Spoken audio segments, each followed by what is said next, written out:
ভাবলাম বডি করার জন্য কিছু খাবো, কিন্তু বক্সে দেখছি গুচিখানা কয়েকটা কিসমিস পরে, তাও ওটাও খেয়ে নিলাম। কি করবো আর এইদিকে রাজবুল পড়াশোনা নিয়ে খুব টেনশন, আর আমি ডিম খুঁজে বেড়াচ্ছি। এদিকে মিরাজ আলু আনতে ব্যস্ত রয়েছে।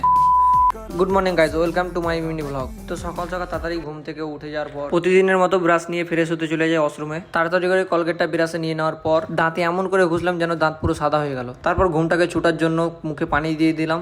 আজ রাত্রে ঠিকঠাক ঘুম হয়নি, আর বাইরে যে আবহাওয়া দেখলাম তাতে স্নান না করে থাকতে পারাই যাবে না, তাই দেরি না করে সেটাও কমপ্লিট করে নিলাম। তো স্নান করার পর একটু নিজেকে উঠে হ্যান্ডসাম হ্যান্ডসাম মনে হয়, তোমরা সবাই জানো। তারপর দেখি যে মেয়েরাজও ঘুম থেকে উঠে গিয়েছে, বাট রুমের নোংরা যে অবস্থা হয়ে আছে এইগুলোও আমাকে ঠিক করতে হবে। তাই দেরি না করে তাড়াতাড়ি করে সবকিছু পরিষ্কার করতে শুরু করে দিলাম। লাইফের সবকিছু এক্সপিরিয়েন্স করা হয়ে গেল, বুঝতে পারলা তো। তাই সব কমপ্লিট করে নেওয়ার পর যেই পড়তে বসবো তখন হঠাৎ করে মনে পড়ে যে বডি করার জন্য আমাকে কিছু প্রোটিন খেতে হবে। ভাবলাম বডি করার জন্য কিছু খাবো, কিন্তু বক্সে দেখছি গুচিখানা কয়েকটা কিসমিস পরে, তাও ওটাও খেয়ে নিলাম। কি করবো আর, তাই যা ছিল ওইগুলো খেয়ে তাড়াতাড়ি করে পড়তে বসে পড়ি, কারণ পড়া ছাড়া আমার লাইফে কিছুই নেই। তো ক্লাস করতে করতে আমার এত খিদে পাই বলার মতো নয়, কারণ সকাল থেকে কিছু খাইনি গাই। তাই তাড়াতাড়ি করে পেটের খিদা মেটানোর জন্য আমি চলে যাই। আর এইদিকে রাজবুল পড়াশোনা নিয়ে খুব টেনশন, তাই রান্না করে তাড়াতাড়ি করে ঢুকে যাওয়ার পর মেয়েরা আলু শান্তি খুব ব্যস্ত রয়েছে এখন।